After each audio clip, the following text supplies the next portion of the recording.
कहानी की शुरुआत में हम इस नाम के एक जियोलॉजिस्ट को देखते हैं। वो जंगल में अपनी कुछ रिसर्च कर रहा था कि तभी रिसर्च के दौरान उसे एक रैटल स्नेक काट लेता है, जिससे उसे बहुत ही ज्यादा दर्द होने लगा। रैटल स्नेक के काटने की वजह से इस बहुत ही ज्यादा पैनिक कर रहा था। वो जैसे ही मदद बुलाने के लिए अपना फोन निकालता है, तभी उसका फोन भी उसके हाथ से नीचे गिर जाता है और अब वो उसकी पहुंच से बहुत दूर था। इसके बाद एस बिना देरी किए अपने पास रखा चाकू निकालता है और जहाँ पर रेटल स्नेक ने काटा था वहाँ पर कट लगा लेता है। इसके बाद वो मुंह से ही चूसकर जहर को बाहर निकालने लगा। अब तक इसकी हालत और भी ज्यादा खराब हो गई थी, इसीलिए वो जल्दी से अपने घर पर आ गया। घर आते ही वो बहुत सारा पानी पीता है। इस वक्त तक इसको इतना ज्यादा दर्द हो रहा था कि वो अपने बेड पर ही लेट गया और तभी इसकी आंख बंद हो जाती है।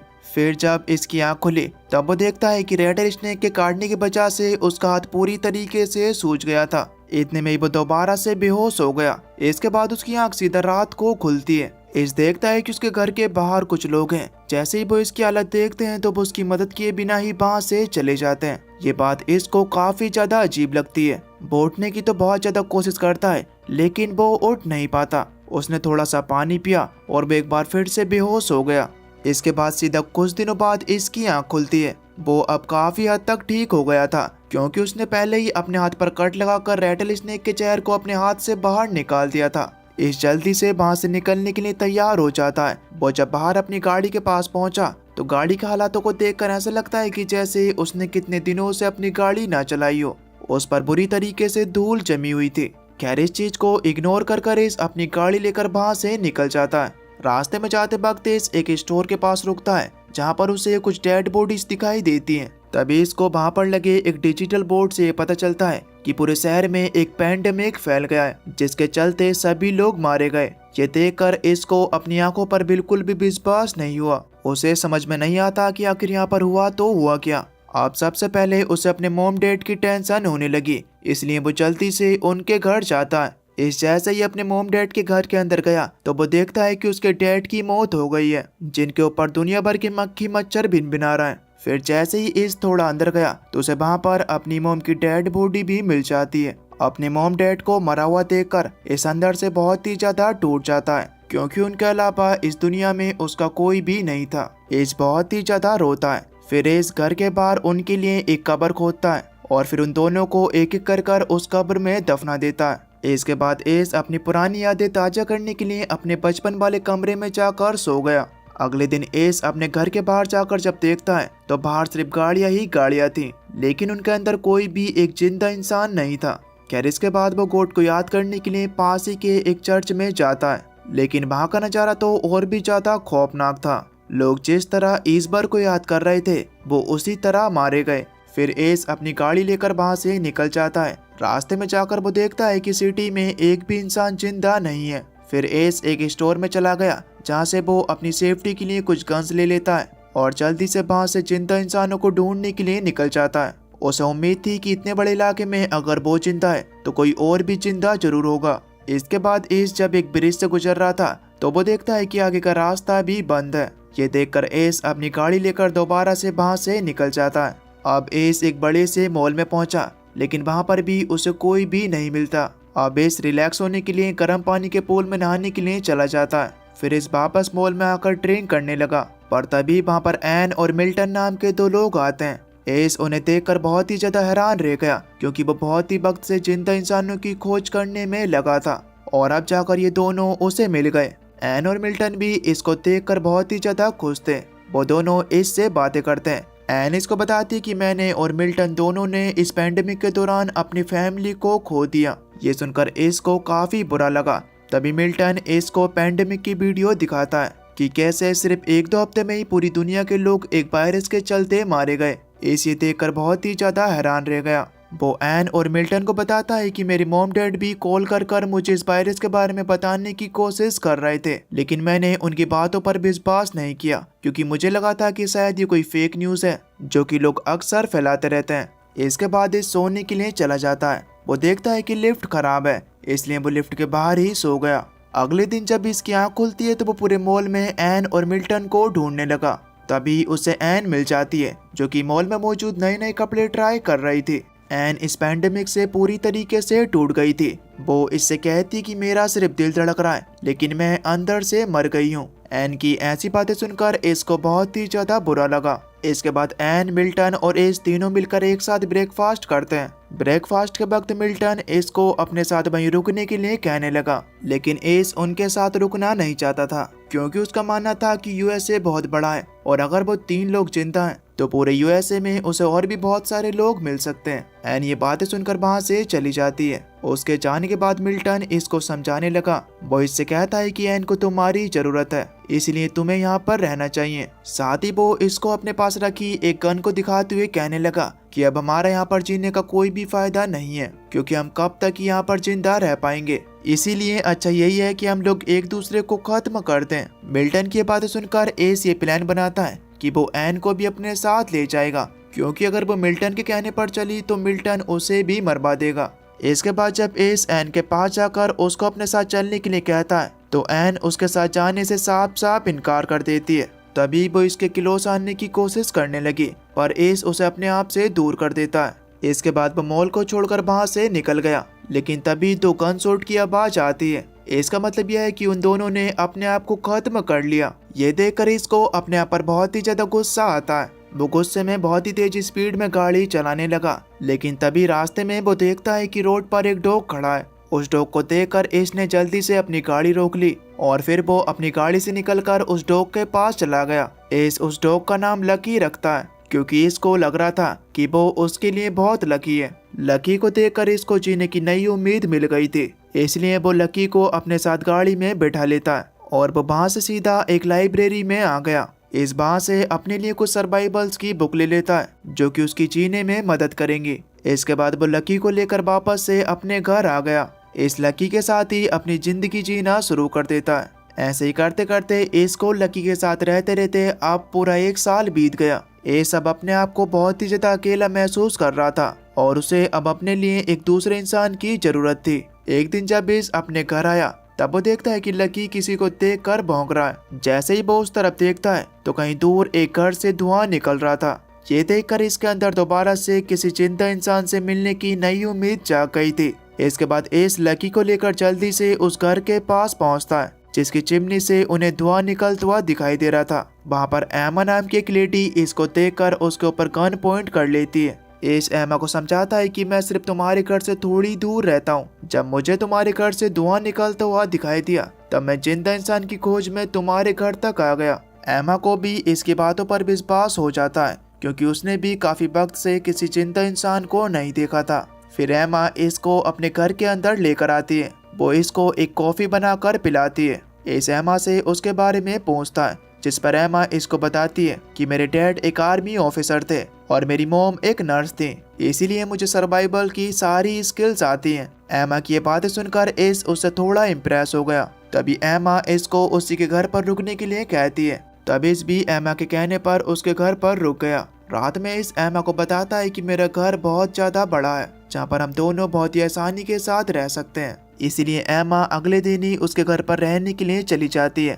एमा को इसका घर काफी ज्यादा पसंद आता है, क्योंकि उसके घर के पास काफी मिट्टी भी थी, जहाँ पर वो अपने खाने के लिए कुछ सब्जियां वगैरह उगा सकती है। फिर एमा इसके किचन को देखती है, जहाँ पर बिल्कुल भी खाना नहीं था और साथ ही में वहाँ पर बहुत सी गंदगी फैली हुई थी। इसलिए एस और एमा दोनों खाना लेने के लिए एक सुपरमार्केट चले गए, जहाँ पर एमा खाने के साथ साथ बहुत सारे सब्जियों के बीज भी ले लेती है। इसके बाद वो दोनों वापस से घर आ गए। अब जैसे जैसे वक्त बीतता रहा तो इस फिशिंग करना भी शुरू कर देता है और इसी के साथ साथ एमा भी सब्जियों के पौधे उगाने लगती है। इस वक्त तक एस और एमा एक दूसरे को काफी ज्यादा पसंद करने लगे थे और वो दोनों एक दूसरे के करीब भी आ जाते हैं। एक दिन एमा इससे कहती है कि अगर हमें यहाँ पर लंबे समय तक रहना है तो हमें बिजली की जरूरत पड़ेगी, वरना बिजली के बिना तो रहना मुश्किल होगा। अब इस प्रॉब्लम को सॉल्व करने के लिए इस मार्केट से जाकर कुछ सोलर प्लेट्स ले आता है। उन्हें घर लाने के बाद वो एक एक कर उन्हें अपने घर के ऊपर लगाना शुरू कर देता है, लेकिन ये काम आसान नहीं होने वाला था, उसे काफी वक्त लगेगा। जब इस सोलर पैनल लगा रहा था तो तभी अचानक ही उसका पैर फिसल जाता है और वो छत से नीचे गिर जाता है, जिससे उसकी एड़ी में चोट आ गई। एमा जल्दी से इसको घर के अंदर लाकर उसकी एड़ी की देखभाल करती है। उसी रात जब इस सो रहा था तब एमा अपनी कुछ पुरानी तस्वीरें निकालकर उन्हें देखने लगी। हमें पता चलता है कि एमा पहले शादीशुदा थी और उसकी 2 लड़कियां भी थीं। एमा अपनी दोनों बच्चियों की तस्वीरें देखकर थोड़ा इमोशनल हो जाती है। खैर, इसके बाद एक दिन जब ये सोलर पैनल सेटअप करने की तैयारी कर रहा था, तभी उसके पास एमा आती है। वो इसको बताती है कि मैं प्रेग्नेंट हूँ। ये जानकर एस काफी ज्यादा परेशान हो गया, क्योंकि वो इस बात से डर रहा था कि उस दुनिया में उसकी देखभाल करने वाला कौन है। ना तो कोई डॉक्टर है और ना ही कोई हॉस्पिटल है। एमा अकेले बच्चे को जन्म कैसे दे पाएगी।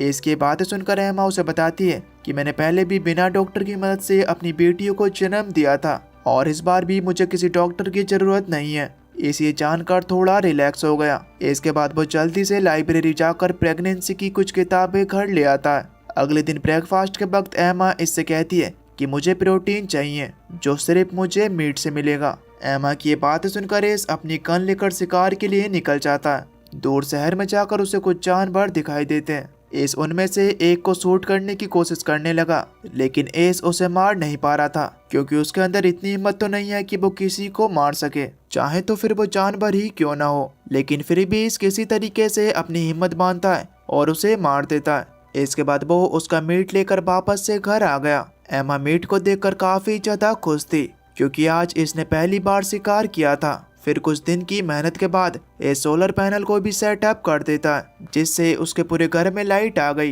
ये देखकर एस और एमा दोनों ही बहुत ही ज्यादा खुश थे। उसी रात एमा इसको एक बहुत ही बड़ा चूहा दिखाती है, जो उसको अपने बॉस रूम से मिला था। एमा इसको इस बारे में बता ही रही थी कि तभी उनके घर के बाहर और भी बहुत सारे चूहे आ जाते हैं। उन्हें देखकर एस और एमा उन्हें मारने के लिए जल्दी से घर से बाहर निकल गए। एस जल्दी से अपने घर का सारा कूड़ा बाहर लाकर जला देता है और एमा शूट कर उन चूहों को मार रही थी। लेकिन तभी इसको याद आता है कि सभी चूहे उनके घर में रखी मीट की वजह से आ रहा है, इसीलिए इसने सारे मीट को बाहर लाकर जला दिया और दोनों वापस से घर के अंदर आ गए, क्योंकि बाहर तो बहुत ही ज्यादा चूहे आ गए थे। उन्हें देखकर एस और एमा दोनों अपने घर की खिड़की दरवाजों पर टैप लगाते थे। तभी उन्हें लकी के भौंकने की आवाज सुनाई देती है। वो दोनों देखते हैं कि लकी घर के बाहर ही रह गया है। एस जल्दी से दरवाजा खोलकर लकी को घर के अंदर ले आया, पर उसके साथ बहुत सारे चूहे घर के अंदर आ गए थे, जिन्हें एस एक एक कर मार देता है। फिर एमा लकी के चूहे के काटे हुए घावों पर दबा कर देती है।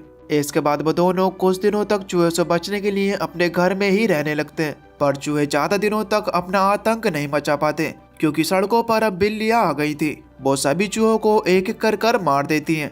एक दिन एस और एमा देखते हैं कि रोड पर एक भी चूहा नहीं है, इसीलिए इस घर से बाहर निकलकर चूहों को देखने के लिए आ गया, पर उसकी नजरों में एक भी चूहा नहीं आता। ये देखकर इसको काफी ज्यादा खुशी होती है। उसी दिन एमा का लेबर पेन भी शुरू हो जाता है। इस एमा को बच्चा पैदा करने में उसकी मदद करता है। तभी एमा देखती है कि बच्चे के सर के बजाय पहले उसका कंधा बाहर आ रहा है। ये देखकर एमा और मिस को दोनों को काफी ज्यादा घबराहट होने लगी। इस जल्दी से इसके बारे में किताबों में पढ़ने की कोशिश करने लगा, पर एमा इसको रोककर उसे अपना बच्चा सीधा करने के लिए कहने लगी।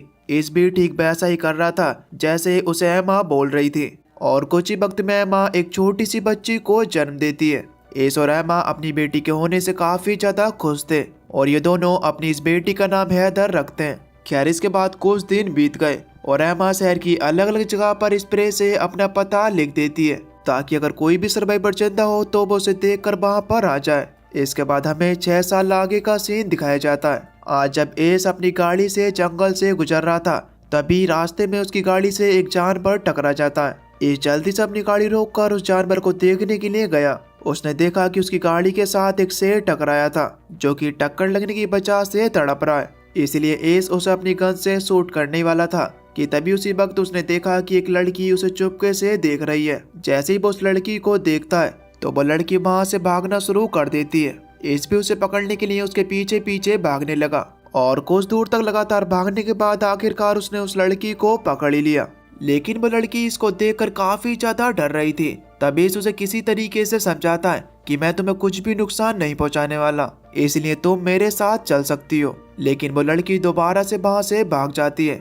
इसके बाद एस भी वापस से अपनी गाड़ी के पास आ गया। वो देखता है कि घायल हुआ शेर वहां से भाग गया था, इसलिए एस अपनी गाड़ी में आकर बैठ गया। वो वहां से जा रहा था कि तभी वो लड़की उसकी गाड़ी के पास आ गई।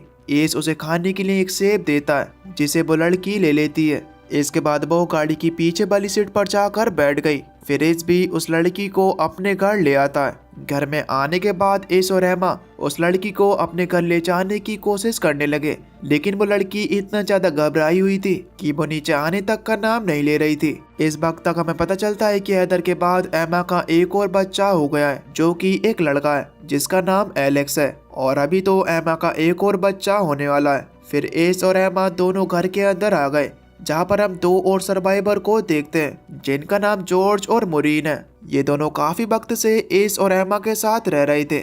अगले दिन मुरीन उस लड़की के पास ब्रेकफास्ट लेकर गई, लेकिन वो लड़की जिसका नाम एबी है उसने मुरीन का लाया हुआ खाना नीचे गिरा दिया। तभी मुरीन देखती है कि एबी और उसके हाथ पर एक जैसा निशान है। फिर मुरीन एबी को अपने बाल छूने के लिए कहती है, जिससे मुरीन ने एबी का भरोसा जीत लिया। इसके बाद मुरीन एबी के नहाने के लिए बाथरूम तैयार कर देती है। एबी को बाथरूम में छोड़कर मुरीन बाहर आ गई। बाहर आकर मुरीन एबी के बैकपैक को चेक करती है, जिसके अंदर उसे एक डायरी मिलती है जिसके अंदर एबी ने बहुत सी डरावनी ड्राइंग्स बना रखी थी। तभी मुरीन को एबी के बैकपैक में से एक लेटर भी मिलता है जो कि उसकी मॉम का लिखा हुआ था। मुरीन उस लेटर को बाकी लोगों के सामने पढ़ती है, जिसके अंदर उन्हें पता चलता है कि एबी की इस हालत के जिम्मेदार उसके डैड थे, क्योंकि उन्होंने एबी को बहुत ज्यादा टॉर्चर किया था। पहले तो एबी की मॉम एबी को अपने डैड से बचाती थी, पर कुछ वक्त बाद एबी की मॉम की मौत हो गई। इस लेटर को पढ़कर सभी की आंखों में आंसू आ जाते हैं। फिर मुरीन एबी को सोने के लिए उसका खुद का कमरा देती है। दूसरी तरफ हम एमा को देखते हैं, जिसने एक और लड़के को जन्म दिया है, जिसका नाम एस और एमा ने जॉय रखा। एक दिन सभी लोग अपने घर के बाहर बैठे थे, तभी इसके लगाए हुए ट्रैप में हलचल होने लगी, जिसे सुनकर सभी लोग सतर्क हो जाते हैं। फिर एस और बाकी के लोग अपनी गन्स लेकर जंगल में देखने के लिए जाते हैं, जहाँ पर उनका सामना 3 और नए सर्वाइवर से हुआ, जिनका नाम था मॉली, एजरा और जीन। साथ ही उनके साथ एक रैफ नाम का छोटा सा लड़का भी था, जो एजरा और जीन का बेटा है। उन सर्वाइवर्स को एमा अपने घर लेकर आती है। वो उन सभी सर्वाइवर्स से कहती है कि हमारे घर के पास एक दूसरा घर भी है जहाँ पर तुम रह सकते हो। लेकिन इसको एमा की ये बात बिल्कुल भी पसंद नहीं आती, क्योंकि उसे मॉली और उसके साथ आए नए सर्वाइवर ठीक नहीं लग रहे थे। पर एमा के समझाने पर इस भी उन्हें अपनी कम्युनिटी में शामिल करने के लिए मान गया, लेकिन इसको अभी भी उन सर्वाइवर्स पर शक था। इसके बाद हमें अगले दिन का सीन दिखाया जाता है, जहाँ पर एस बाकी लोगों को लेकर शहर में खाना इकट्ठा करने के लिए जाने वाला था। जाने से पहले एस इन सभी को अपने रूल समझाता है। वो कहता है कि जैसे ही तुम्हारे बैग्स भर जाएंगे तो तुम सीधा गाड़ियों के पास आ जाओगे, क्योंकि रूल्स के हिसाब से हमें रात होने से पहले वापस से घर आना है। सभी इसकी बात समझ गए। तभी मॉली इसके पास आती है और उससे कहती है कि मैं एक मेडिकल स्टूडेंट हूँ, इसीलिए मैं हॉस्पिटल में जाकर कुछ दवा इकट्ठा करूंगी जो कि आगे चलकर हमारे काम आएंगे।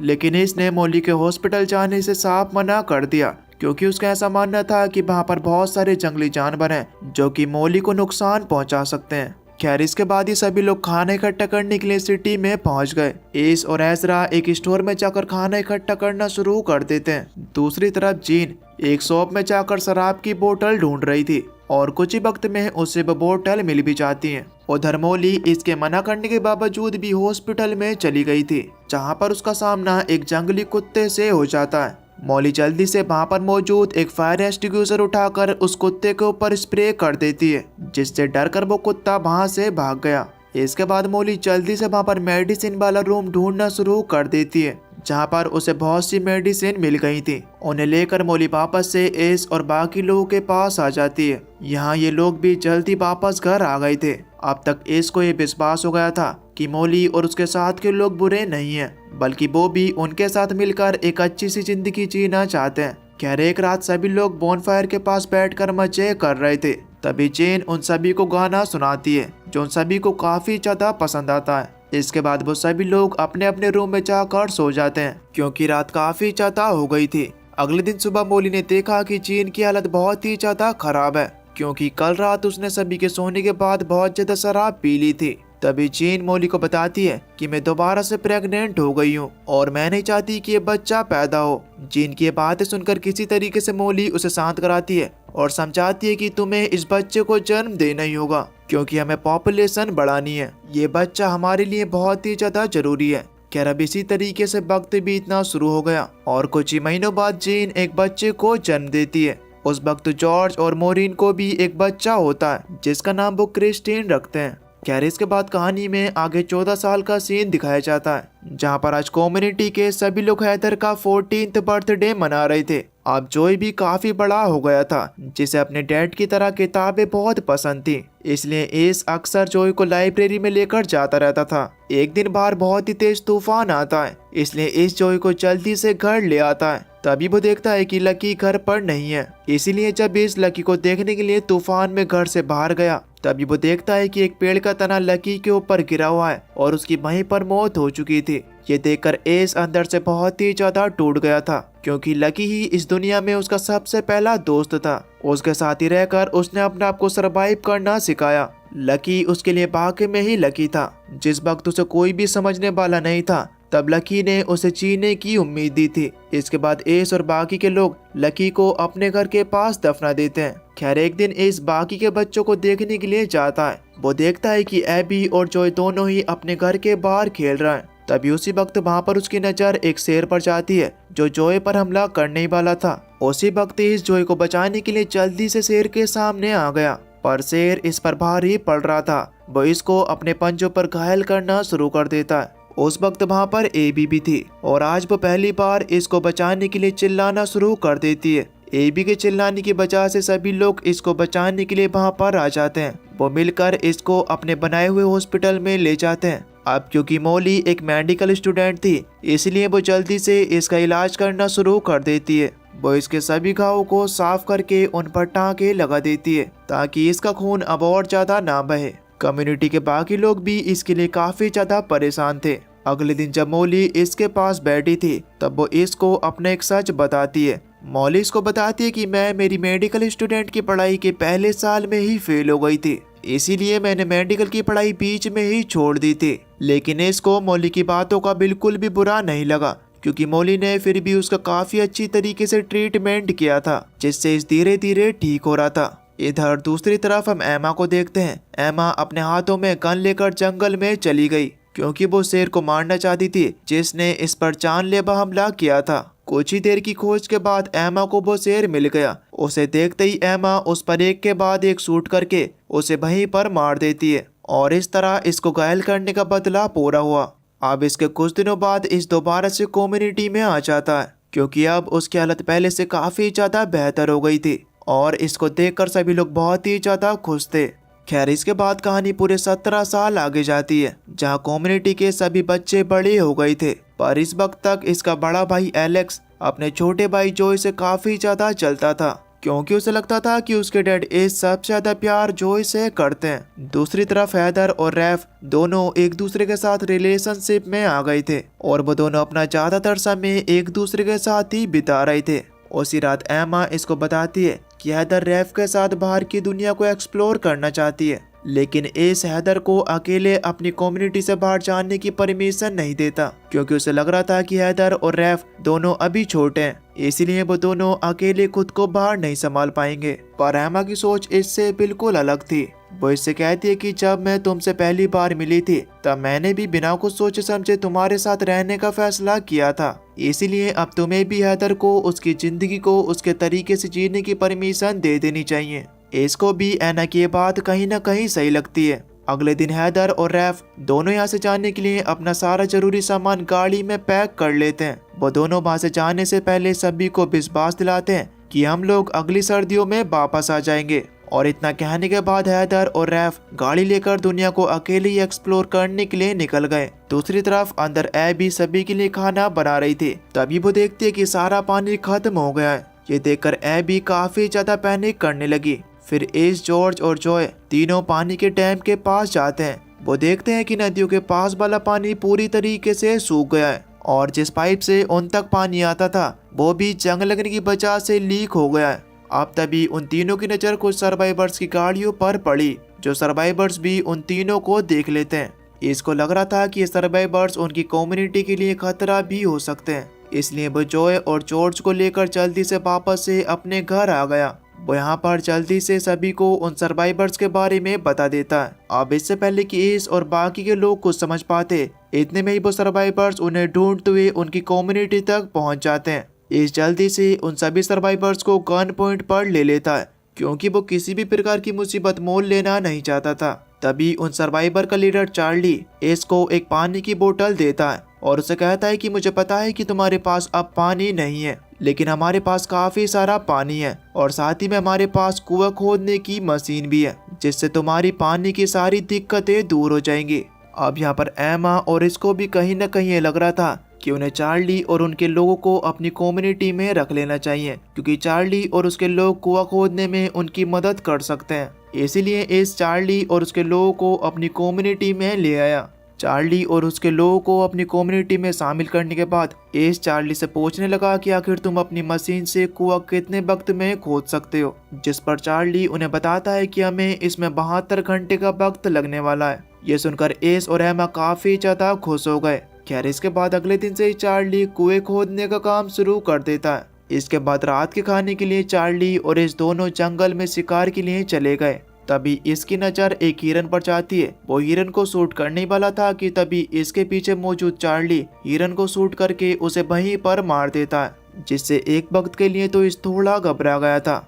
इसके बाद सभी एक साथ रात को खाना मजे से खाते हैं। यहाँ पर इसको लगता है कि चार्ली एबी को अजीब नजरों से घूर रहा है। ये देखकर इसको काफी ज्यादा अजीब लगा, लेकिन वो इस वक्त इस चीज पर ज्यादा ध्यान नहीं देता। अगले दिन जब एलेक्स चार्ली की मदद करने के लिए जा रहा था तब एस उसे चार्ली से दूर रहने के लिए कहता है, पर इसी बात को लेकर यहाँ पर एलेक्स और इसके बीच बहस होना शुरू हो गई।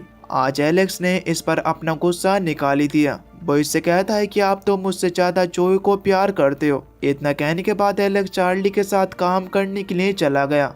एलेक्स के जाने के बाद एमा इसके पास आती है। एस एमा को भी बताता है कि कल रात किस तरीके से चार्ली एबी को गलत नजरों से देख रहा था, जिस पर एमा उसे समझाती है कि ये तो एक नॉर्मल बात है। अगर लड़की सुंदर हो तो आदमी उसे अक्सर देखते ही हैं, लेकिन अभी भी इसको चार्ली ठीक नहीं लग रहा था। फिर जब एस चार्ली को कुआं खोदते हुए देखता है तो वो देखता है कि उसकी कम्युनिटी के सभी लोग चार्ली के आने से काफी ज्यादा खुश थे, पर अभी भी इसको चार्ली पर भरोसा नहीं था। इसके बाद एस ऐसे ही टहलने के लिए जंगल में आ गया। वो जंगल में इतना अंदर चला जाता है कि वो वापस आने का रास्ता ही भूल गया। अब काफी रात भी हो गई थी। दूसरी तरफ घर में एमा भी इसको लेकर काफी ज्यादा परेशान हो रही थी। वो जंगल में इसको ढूंढने के लिए जाने वाली थी कि तभी इस घर पर वापस आ जाता है। इसको इतना लेट घर पर आते हुए देखकर एमा उस पर काफी ज्यादा गुस्सा करती है। वो कहती है कि तुमने जो रूल्स बनाए थे अब तुम खुद ही उन रूल्स को तोड़ रहे हो। तब इस एमा को समझाता है कि मैं गलती से जंगल में इतना अंदर चला गया था कि मैं वापस आने का रास्ता ही भूल गया। ये सुन एमा भी इसको माफ कर देती है। इसके बाद हमें अगले दिन का सीन दिखाया जाता है जहाँ पर चार्ली जो कुआं खोद रहा था आखिरकार आज उसके अंदर से पानी आ जाता है, जिसे देखकर सभी लोग बहुत ही ज्यादा खुश थे। तभी इस चार्ली के पास जाकर उससे कहता है कि अब तुम्हारा काम खत्म हो गया, इसलिए अब तुम्हें अपने लोगों को लेकर यहाँ से चले जाना चाहिए। पर चार्ली साफ साफ उससे कह देता है कि जैसा मैंने सोचा था ये जगह उससे काफी ज्यादा अच्छी है, इसलिए मैं इस जगह को छोड़कर तो यहाँ से कहीं पर भी नहीं जाऊंगा। चार्ली की ऐसी बातें सुनकर इस काफी ज्यादा हैरान रह जाता है, क्योंकि उसे मन ही मन लग रहा था कि चार्ली यहाँ पर रहने के पीछे कोई न कोई मतलब जरूर छुपा रहा है। उसी रात कम्युनिटी के सभी लोग पानी मिलने की खुशी में पार्टी कर रहे थे। इस पार्टी के अंदर सभी लोग चार्ली के नाम के नारे लगाने लगे, जो बात इसको बिल्कुल भी पसंद नहीं आती है। इसीलिए इस बात से अपने घर के अंदर चला जाता है। उधर पार्टी में एलेक्स भी चार्ली के साथ आई अपनी उम्र की लड़कियों के साथ क्लोज आने की कोशिश कर रहा था। फिर पार्टी के बाद सभी लोग अपने अपने घरों में सोने के लिए चले जाते हैं, पर इस अभी भी अपनी बालकनी में ही खड़ा था। तभी उसे अपने घर के पीछे से किसी के बोलने की आवाज सुनाई देती है।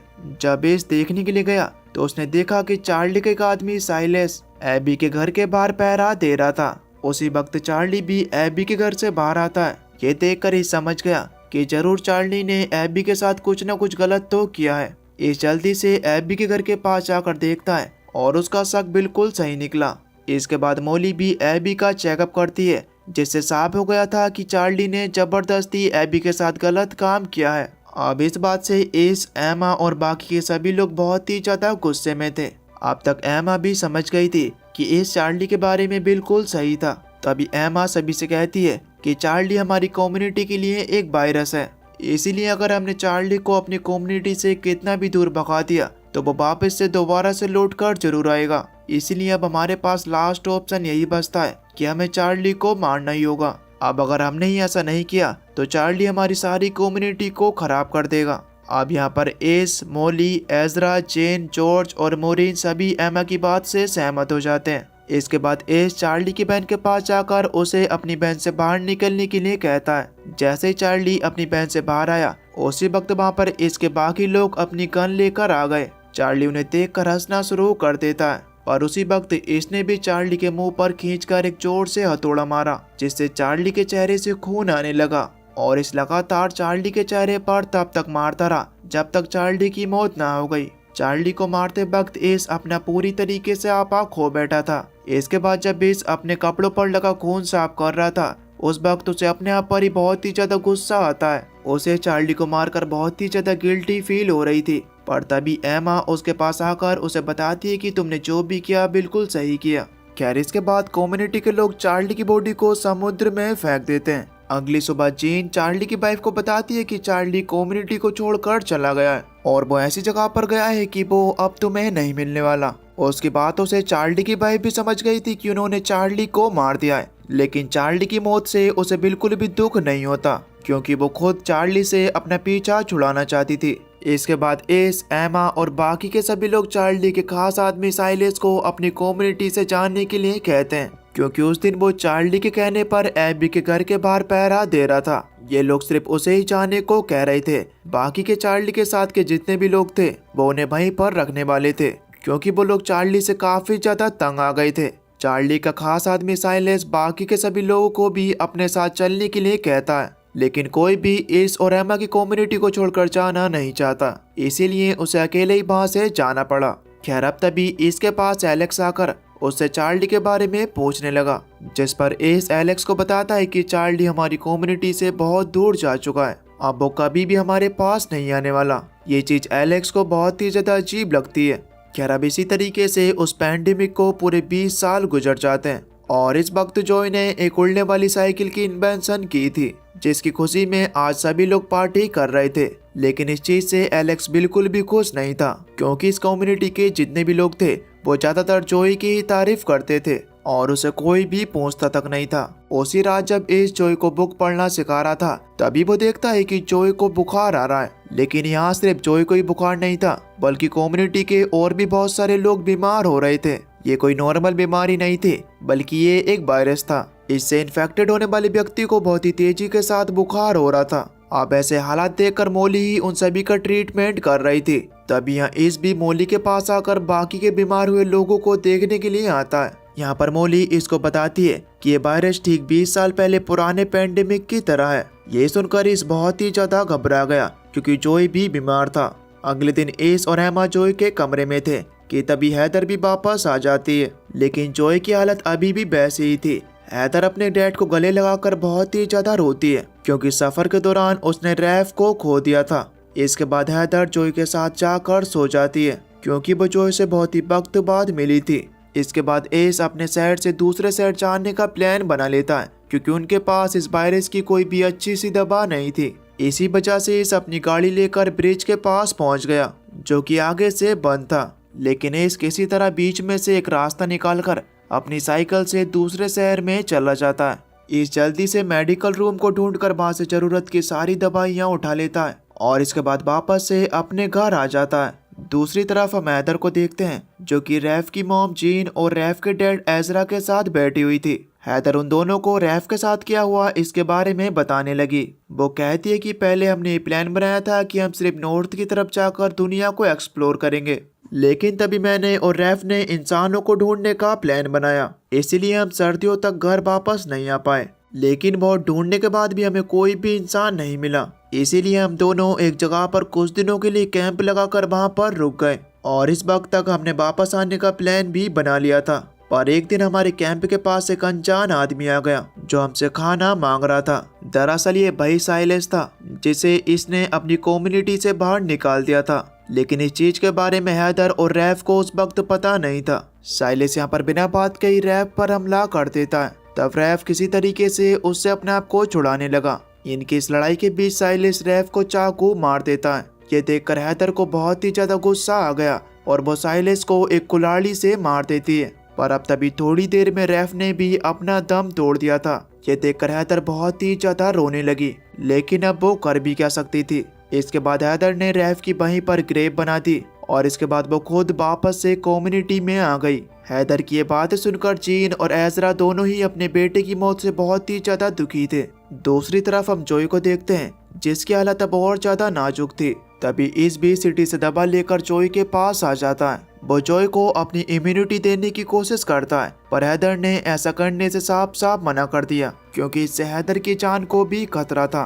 इसलिए इस जल्दी से जोई को मोली के पास लेकर गया, जहाँ पर बाकी के बीमार लोग थे। मोली इससे जोई को ठंडे पानी में ले जाने के लिए कहती है, क्योंकि जोई का शरीर बुखार से बहुत ही ज्यादा गर्म हो गया था। इसीलिए इस जल्दी से जोई को ठंडे पानी से भरे टब में सुला देता है। इसके बाद अगले कुछ दिनों में कम्युनिटी के जितने भी लोग बीमार हुए थे, वो सभी लोग अब धीरे धीरे कर ठीक होने लगते हैं। लेकिन जोई की हालत अभी भी बहुत ज्यादा खराब होती चली जा रही थी। अब लगातार तबीयत खराब होने की वजह से कुछ वक्त में ही जोई की मौत हो जाती है। अपने बेटे की मौत को देखकर एमा और एस अंदर से टूट गए।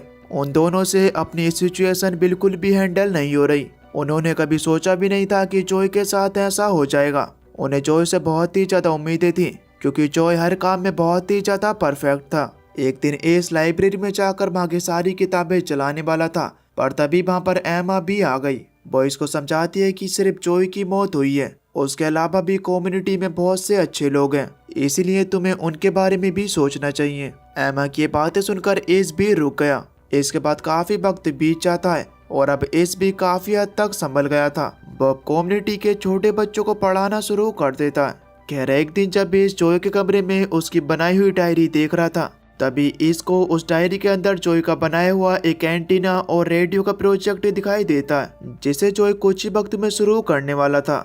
ये देखकर एस ने अब ये फैसला किया कि अब वो ही जोई के प्रोजेक्ट को पूरा करेगा। और फिर क्या था, इस लगातार अपनी मेहनत के साथ जोई के उस रेडियो वाले प्रोजेक्ट को पूरा कर लेता है। प्रोजेक्ट पूरा होने के बाद एस उस रेडियो से दुनिया के अलग अलग कोनों से कांटेक्ट करने की कोशिश करने लगा, लेकिन इस चीज का कोई भी फायदा नहीं होता, क्योंकि इसको कहीं से भी कोई भी जवाब नहीं मिल रहा था।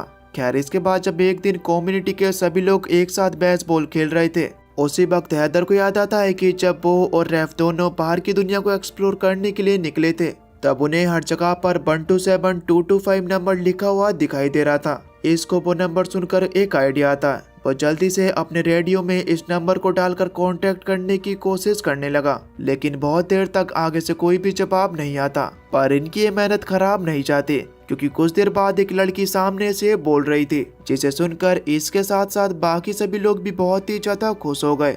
इस और बाकी के लोगों को ये पता चलता है कि जिस जगह से वो लड़की बोल रही है, वो जगह इनकी लोकेशन से सिर्फ 100 किलोमीटर की दूरी पर है। लेकिन जब इसको ये पता चलता है कि उस जगह पर 77 लोग जिंदा हैं, तो ये सुनकर वो बहुत ही ज्यादा खुश हो गया।